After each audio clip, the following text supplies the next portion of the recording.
Okay. Provinsi itu jumlah anggota dewan tingkat 1, anggota dewan perwakilan daerah tingkat 1. Ada 2.207. Wow, banyak sekali. Sekarang pertanyaannya, berapa terimanya? Kan gitu kan. Kalau pusat terbuka. Nah, pusat terbuka kan? Oke. Sekarang kalau daerah berapa terbukanya? Saya ngambil aja. Kecil saya ambil 50 juta. Padahal nggak mungkin 50 juta. Oh gitu ya, pasti ada. Tapi saya ambil rata-rata 50 juta. Gitu. Kalau saya ambil rata-rata 50 juta, maka saya ambil langsung 5 tahun. Keluarkan 5 tahun. Makanya dikeluarkan itu 6 triliun 621 miliar. Wow, besar kan posisi? Oke. Itu untuk yang namanya tingkat 1. Tingkat 2 sekarang, kabupaten kota. Ada, ini menarik nih. Jumlah anggota dewan tingkat 2, DPRD tingkat 2, 17.610. Lebih tinggi ya. Jumlahnya lebih banyak. Berapa per bulan yang mereka terima? 30 juta. Kecilin aja. 30 juta. Turunin lagi 30 juta posisinya. Maka 17.610 kali 30 juta kali 12 karena setahun kan, kali 5 tahun.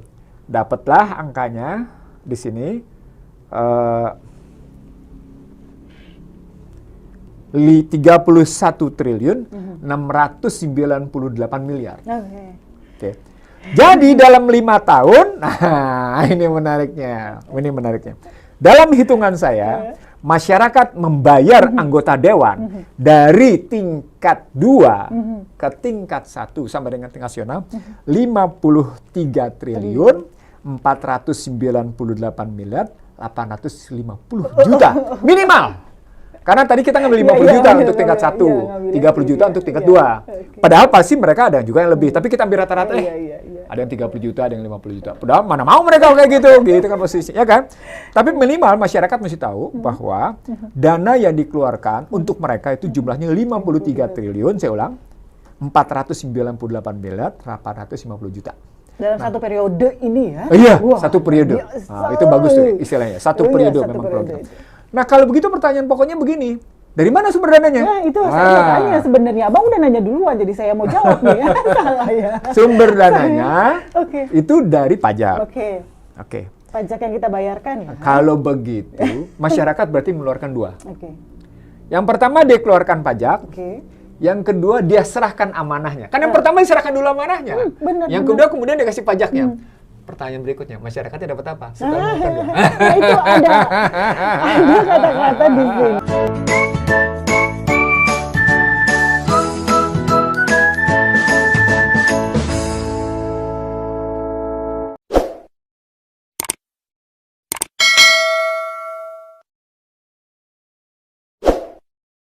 Sistem bisa rusak loh, aduh. Tapi Bang nih agak terdidik dengan pembahasan seorang diva nih Bang, ya, yang ngebahas take home pay yang luar biasa dari anggota dewan gitu. Itu Abang nyikapinya gimana? Aduh, saya sebenarnya mau ngomong, kita buka kali datanya ya Bang, ya enak deh kayaknya. Kalau ngebahas data nih sama Abang kan pasti Abang paham banget. Chandra, Adit tolong dibuka ya datanya, biar kita bisa hitung-hitungan. Ini saya sadur dari salah satu ya Bang ya, dari yang ada di publish di media sosial. Itu katanya setiap tanggal 1 terima gaji pokok 16 juta rupiah dan dengan 59 juta rupiah. Ada lagi yang didapati anggota badan legislatif itu ada dana aspirasi. Kalau dana aspirasi ini kayaknya jaring asmara kalau kata saya. Aspirasi masyarakat ya, itu sebesar 450 juta dikali mungkin nanti 5 tahun, 5 kali dalam setahun ya. 5 kali dalam setahun. Kunjungan dapil 140 juta 8 kali dalam setahun. Lalu penghasilan dalam 1 tahun kita akumulasikan bahwasannya gaji pokok 16 juta dikali 12 itu 192 juta. Tunjangan 59 juta kali 12, 780 juta. Dana jaring aspirasi atau jaring asmara kalau kata saya, 450 juta dikali 5, itu 2,250 M. Kunjungan dapil 140 juta dikali 8 kali pertemuan itu 1,120 M. Dan total dalam 1 tahun mereka mendapatkan 4.270 juta. Itu masuk akal nggak sih, Bang Ihsan, menilainya gimana? Apa memang kewajiban yang harus sebelum saya jawab ini, Oke. karena saya pernah jadi anggota dewan, Oh ya, iya. saya cerita dulu. Butir 1, butir 2 memang diberikan. Oke. Jadi ada gaji pokok Oke. dan ada tunjangan. Lalu memang ada butir 3, Oke. Butir kunjungan dapil. Oke, dapil. Memang ada. Di era saya tidak sebesar itu Oh, oke. posisinya. Butir 3 yang saya baru tahu dana aspirasi dan tunjangan komunikasi. Jumlahnya segitu. Gitu Memang posisi. benar segitu ya? Jadi logis kalau dari struktur itu kelihatan itemnya logis. Oke, itemnya logis. Itemnya. Isinya Nah, logis nggak nih yang begini? jadi kalau dari kenapa saya bilang itemnya logis? Karena memang anggota dewan ketika dia berkampanye dia mengeluarkan duit miliaran, Dona. Modal ya, modal awalnya ya. Miliaran. Oke. Jadi kalau pakai disertasinya Pramono Anung kan, wah kelihatan Iya. miliaran. Kalau pakai pengakuan teman-teman saya kan ada yang keluar 2 sampai dengan 5 miliar. Oke, 2 sampai ya, kalau Diva kemarin 3 sampai 5. Gitu ya? Iya katanya. Katanya. Kan 3 sampai dengan 5. Iya. Kan banyak tuh berarti. Banyak, 5 betul, miliar. betul. Nah, kalau dia ambil begini posisinya, andai kata begini gitu ya. Maka dalam 5 tahun dia kan kaliin aja tuh. Iya, banyak sekali. Kalau dihitung-hitung bisa Jadi per sekitar anggota 20, dewan, 25. iya, per anggota dewan dia dapat ya kali 5 21 miliar 140 juta posisinya. Oke. Ya kan? Iya. 21 miliar Oke, 140 iya. juta posisi 100 sekian Kurang juta. lebih, iya. Nah, saya ngitung, Dona. Oke. Ngitung kalau begitu di level, karena ini kan Dewan Perwakilan Rakyat itu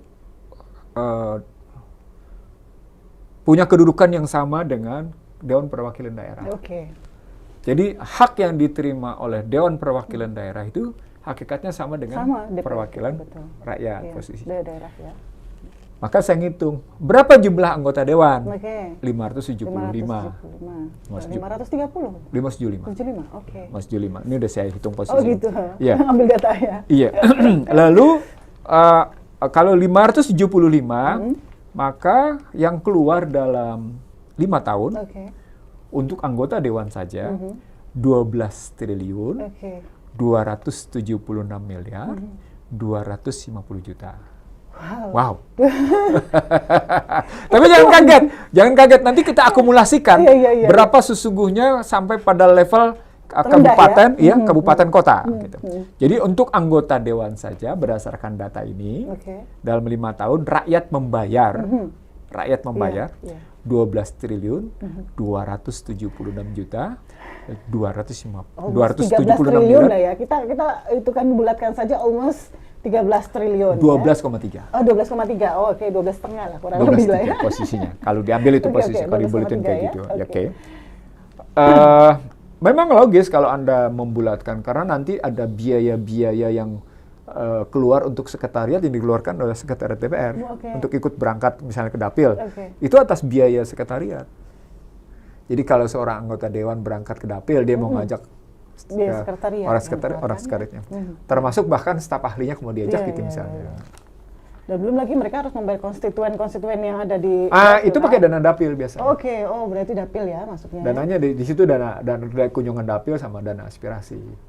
Posisinya di situ dana keluarnya. Itu kita buletin aja keseluruhannya dana yang keluar itu jadi 12 triliun 276 miliar 250 juta. Itu untuk Dewan Perwakilan Rakyat.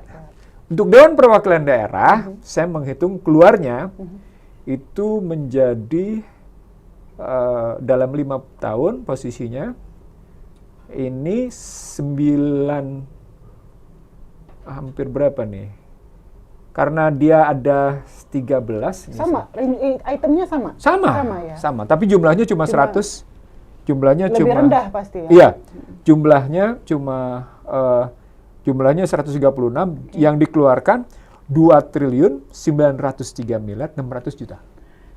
Jauh sekali bedanya ya? Beda, karena kan 136 orang. Oh iya, oke. Oh, 136 orang saja. Oke. 136. Jadi yang dikeluarkan 2 miliar 903 miliar, 2 triliun 903 miliar 600 juta. Itu berapa setahun mereka dapat? Kalau setahunnya itu yang dikeluarkan untuk DPD itu 580 miliar 720 juta. Oh ya, jauh sekali. Posisinya. Posisi. Angkanya sama, per anggota DPD-nya 4 miliar 270 juta. Oh, sama? Sama, tetap ya? sama. Oke, Kan tadi oke. dibilang Oke, disamakan. oh, iya, oke, Nah, oke. ketika mereka keluar sebagai Karena 100, lembaga, oke. keluarnya menjadi 580 Iya, miliar, oke. 720 juta. Lalu kalau 5 tahunan menjadi 2 triliun 903 miliar 600 juta untuk 5 tahun. Nah, itu di level nasional. Level nasional. Sekarang kita turun ke provinsi. Provinsi, oke. Provinsi itu jumlah anggota dewan tingkat 1, Oke. anggota Dewan Perwakilan Daerah tingkat 1. Ada 2.207. Wow, banyak sekali. Sekarang pertanyaannya, berapa terimanya? Kan gitu kan. Kalau pusat terbuka. Nah, pusat terbuka kan? terbuka. Oke. Sekarang kalau daerah berapa terbukanya? Saya ngambil aja. Kecil saya ambil 50 juta. Padahal nggak mungkin 50 juta. Oh gitu ya, pasti ada. Tapi ya. saya ambil rata-rata Iya, 50 iya, juta. iya, Gitu. average kan ya. Kalau saya ambil rata-rata 50 juta, maka saya ambil langsung 5 tahun. Oke. Keluarkan 5 tahun. Maka yang dikeluarkan itu 6 triliun 621 miliar. Wow, besar kan posisi? Oke. Itu untuk yang namanya tingkat 1. Tingkat 2 sekarang, kabupaten kota. Ada, ini menarik nih. Jumlah anggota dewan Oke. tingkat 2, DPRD tingkat 2, 17.610. Lebih tinggi ya. Jumlahnya lebih banyak. Berapa per bulan yang mereka terima? 30 juta. Kecilin aja. Iya, 30 oke. juta. Turunin lagi 30 juta posisinya. Maka 17.610 kali 30 juta kali 12, sekarang setahun kan? Setahun. Kali 5 tahun. Dapatlah angkanya di sini 31 triliun 698 miliar. Oke. Oke. Jadi dalam 5 tahun, nah ini menariknya. Dalam hitungan saya, masyarakat membayar anggota dewan dari tingkat 2 ke tingkat 1 sampai dengan tingkat nasional 53 triliun 498 miliar 850 juta minimal. Karena tadi kita ngambil 50 juta untuk tingkat 1, 30 juta untuk tingkat 2. Padahal pasti mereka ada juga yang lebih, tapi kita ambil rata-rata ada yang 30 juta, ada yang 50 juta. Padahal mana mau mereka kayak gitu kan posisinya, ya kan? Tapi minimal masyarakat mesti tahu bahwa dana yang dikeluarkan untuk mereka itu jumlahnya 53 triliun, saya ulang, 498 miliar 850 juta. Dalam satu periode ini ya? Iya, Wah, satu periode. biasa. Nah, itu bagus tuh istilahnya. Satu periode satu memang periode. program. Nah, kalau begitu pertanyaan pokoknya begini. Dari mana sumber dananya? Nah, itu saya mau tanya sebenarnya. Abang udah nanya duluan, jadi saya mau jawab nih. Salah ya. Sumber dananya Oke. itu dari pajak. Oke. Oke. Pajak yang kita bayarkan ya? Kalau begitu, masyarakat berarti mengeluarkan 2. Oke. Yang pertama dia keluarkan pajak, Oke. yang kedua dia serahkan amanahnya. Kan yang pertama diserahkan dulu amanahnya. benar, Yang benar. kedua kemudian dikasih pajaknya. Pertanyaan berikutnya, masyarakatnya dapat apa? Suka makan nggak?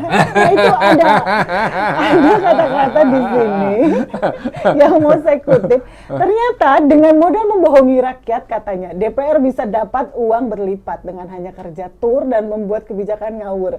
DPR bisa untung di tengah para penganggur dengan hanya bermodal kampanye dan slogan. DPR menjadi sultan di tengah pengangguran dan kelaparan. Itu real. Itu yang yang berada dari media sosial begitu. Iya. Kita cuma sekedar mengutip Betul, dari media betul, sosial. betul. Ya, dan itu kelihatan Iya, sumber. tadi saya korelasikan soalnya dengan hal ini. Iya, artinya ketika Donna menarik relasi dengan katakan posisi begitu, kan pertanyaan begini. Kok gitu sistemnya mesti kita tanya dong. Iya, betul. Karena jumlah masyarakat mengeluarkan itu selain memberikan amanah yang tidak berbalas dengan kebaikan, kan amanahnya tidak berbalas kebaikan, Betul, gitu ya. betul. Uang yang dikeluarkan masyarakat juga tinggi sekali, 53 triliun 498 miliar 850 juta. Yang saya buletin aja kartu rata-rata misalnya lebih dari itu mungkin sekitar 55 triliun.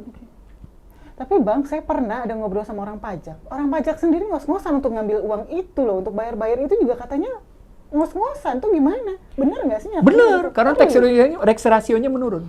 Lah itu bagaimana mereka harus membayar kebutuhan para badan legislatif ini? Orang pajak pasti ngos-ngosan ngomongnya jika bicaranya jujur gitu ya. Artinya karena pada saat yang sama dia punya tax ratio yang menurun posisinya. Jadi kalau tax rasionya bagus sih nggak apa-apa. Makanya keluar Gagas Sri Mulyani untuk menaikkan tarif pajak. Jadi yang pendapatannya 5 miliar ke atas dalam setahun kena pajak 35% posisinya di PPH ya. Lalu di badan menurun 20%, bahkan turun menjadi 17% kalau mereka yang sudah itu. Motifnya adalah dalam rangka memperluas jangkauan perpajakan. Saya tidak tahu apakah ini berhasil apa enggak. Lalu muncul lagi gagasan tax amnesty 2. Itu menunjukkan bahwa sesungguhnya fiskal dalam posisi terseok-seok.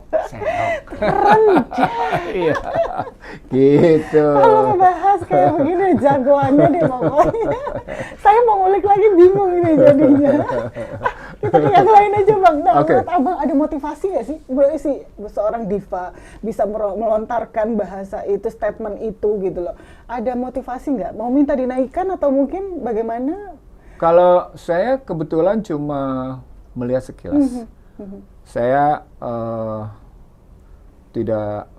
Nggak dengar banget gitu ya? Bukan. Apa gimana? Satu pesan bisa dilihat dalam 3 sisi. Eksplisitnya apa? Implisitnya apa? Tacitnya apa? Ini eksplisitnya.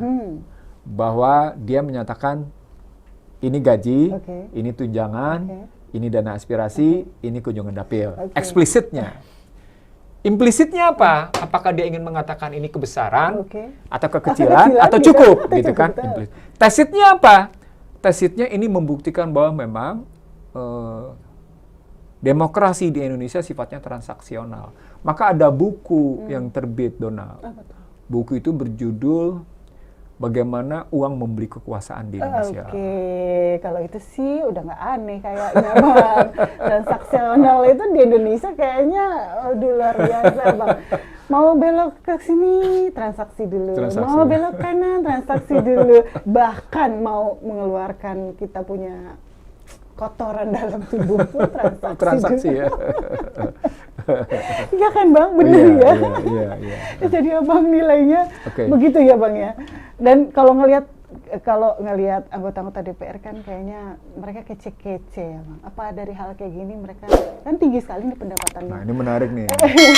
Saya melihatnya apa ada karakter hedonis yang mereka miliki, karena kalau ngelihat kan style itu bisa kita lihat dengan tampakan depan gitu kan. Pertanyaan tentang style dan hedonis itu pertanyaan yang menyangkut gaya hidup. Gaya hidup itu mencakup kebiasaan yang muncul dari perasaan dia, pikiran dia, dan tindakan dia, dan dia ingin mencerminkan apa dirinya. Membangun citra sendiri ya Bang ya. Membrandingkan diri sendiri juga otomatis ya. Misalnya dia membrandingkan dirinya sebagai orang berkelas, maka dia pakai mobil dengan kelas tertentu, maka mobilnya kelas premium. Lalu dia ingin membrandingkan dirinya dengan kelas tertentu. Kalau perempuan dicerminkan dengan tas. Gitu ya. Itu yang nggak bisa saya beli sekarang. Dengan tas, juga dengan sepatu posisinya. Mungkin pakaian tidak terlampau terlihat. Mungkin kerudung tidak terlampau terlihat gitu. Tapi paling tidak kalau sepatu, kalau tas, jam tangan, dia mencerminkan mobil, gitu, akan kelihatan sesuatu. Lalu kalau belanja juga kemana datangnya? Ke mall tadi yang kamu bilang tadi itu mencerminkan sesuatu. Lalu kalau makan juga mencerminkan sesuatu. Attitude-nya ya diperlihatkan ya biasanya kalau dari makan begitu. ya. Jadi, nah persoalan pokoknya adalah gaya hidup yang seperti ini. Dia artinya menggambarkan kekhususan untuk mencitrakan dirinya siapa, posisinya gitu. Anak-anak milenial sekarang misalnya ketika bicara ngablak, nggak karu-karuan gitu misalnya, dia kan ingin mencerminkan bahwa dunia sudah transparan, ya kan? Tapi pemerintah belum transparan. Maaf, nyentil ke situ. Terus ya? Jadi nggak ada lagi, nggak perlu tutup-tutupan, nggak perlu, udah transparan aja. Nah, kekhasan seperti itu menggambarkan gaya hidup. Ada kekhasan. yang ditampilkan dengan bentuk tindakan. Nah, persoalan pokoknya, apakah dia cocok dengan, sesuai nggak dengan tuntutan tugas dan tanggung jawabnya, gitu posisinya. Saya ingin mengatakan begini, Dona. Di era reformasi, banyak profesor doktor yang masuk ke DPR. Tapi pada saat yang sama, kualitas kebijakan juga tidak membaik. Salah satu contoh sederhananya Perpu 1 2020 yang kemudian menjadi Undang 2020. Contoh berikutnya adalah revisi Undang-Undang KPK, contoh berikutnya adalah Undang-Undang Minerba. Contoh sederhananya gitu ya. Sampai kayak gitu. Bahkan lahirnya Omnibus Law yang Undang-Undang Cipta Kerja. Iya, yang sebenarnya kalau kata saya itu cipta kepentingan. Kalau kata saya ya, tapi kata Abang menilainya seperti apa. Dan itu sampai seru di Mahkamah Konstitusi. Iya, benar. Bagaimana sebutan salatik dan dicecer oleh hakim itu ke anggota dewan gitu posisinya. Saya ingin mengatakan begini, itu gambaran bahwa sesungguhnya terjadi degradasi kualitas. Terjadi penurunan kualitas. Betul. Jadi artinya angka-angka ini tidak menunjukkan seiring dengan peningkatan kualitas. Gitu kalau mau dilihat dari kerangka itu. Mungkin tidak semua pada anggota dewan gitu. Ada juga anggota dewan yang bagus gitu ya. Tapi yang bagus itu hanyut. Berapa persen? Ya kecil. Lebih kecil ya dan hanyut dia dengan gaya hedonis yang Anda bilang tadi, dengan gaya tampilan mau disebut sebagai bermobil mewah, berpenampilan tertentu, punya social standing tertentu gitu posisinya. Mau disebut dengan jet set, mungkin bukan cuma sekedar hedonis kali, Dona. Anda bisa lihat, kayaknya ya. Saya misalnya kalau saya baca tentang perilaku anggota DPRD tingkat 2 yang kehidupan malamnya gitu loh. Contoh ya? Ya itu banyak sekali kayaknya. Kehidupan malamnya gimana gitu posisinya gitu. Ya. Iya. Itu tingkat 2 loh. Oh, tingkat 2 ya. Terus kalau saya misalnya juga kalau tingkat 2 biasanya masih transparan, Bang. Kalau tingkat yang paling atas biasanya udah nggak transparan lagi, keep silent mereka. Sebenarnya bisa juga dilihat pada tempat-tempat yang memang tidak biasa dikunjungi oleh umum. Makanya itu dia saya bilang keep silent mereka di atas itu, ya kan? Dan banyak juga yang perjalanan ke luar negeri. Oh, itu dia yang menarik sekali. Tahu-tahu mereka udah sampai di sana. Iya, gitu posisinya. Tapi ini kan sesungguhnya kalau mau diambil begitu bukan hanya perilaku anggota dewan. Bisa juga dilihat pada perilaku eksekutif misalnya gitu. Jadi balik lagi berarti memang kita punya masalah bukan cuma sekedar pada gaya hidup dengan perekonomian seperti sekarang. Tapi juga memberikan kesempatan untuk bergaya hidup itu lebih tinggi. Iya, jadi artinya kan ada ruang, Bang, di situ. Nah, ketika ruang itu tercipta, persoalan pokoknya siapa yang menciptakan ruang itu? Nah, itu makanya. Kan sistem. Kita nggak bisa bilang aktor. Kita nggak cuma bisa bilang aktor. Artinya ketika sistem membenarkan demokrasi transaksional, maka yang terjadilah ruang-ruang transaksional. Contoh sederhananya adalah kami memberantas korupsi, tapi kami diberantas oleh. Itu kan ruangnya begitu. Betul. Salah satu contoh memberantas korupsi itu kan memberantas keserakahan. Tapi pada level atas itu berarti memberantas keserakahan, Dona. Tapi keserakahan itu malah diberantas. Gitu. Aduh. Jadi pemberantasnya diberantas gitu. Pemberantasnya diberantas. Iya, itu yang saya mau koreksi kamu. Iya, benar-benar. Jadi artinya kalau kita ambil dalam struktur begitu memang ada yang terbalik-balik. Tapi nggak aneh sih. Jadi kalimat Dona yang kayak gini ngambil gini di tengah para penganggur yang demikian tinggi begitu terus kebijakan yang ngawur, ya nggak ada salahnya juga. Nggak ada salah sih, benar.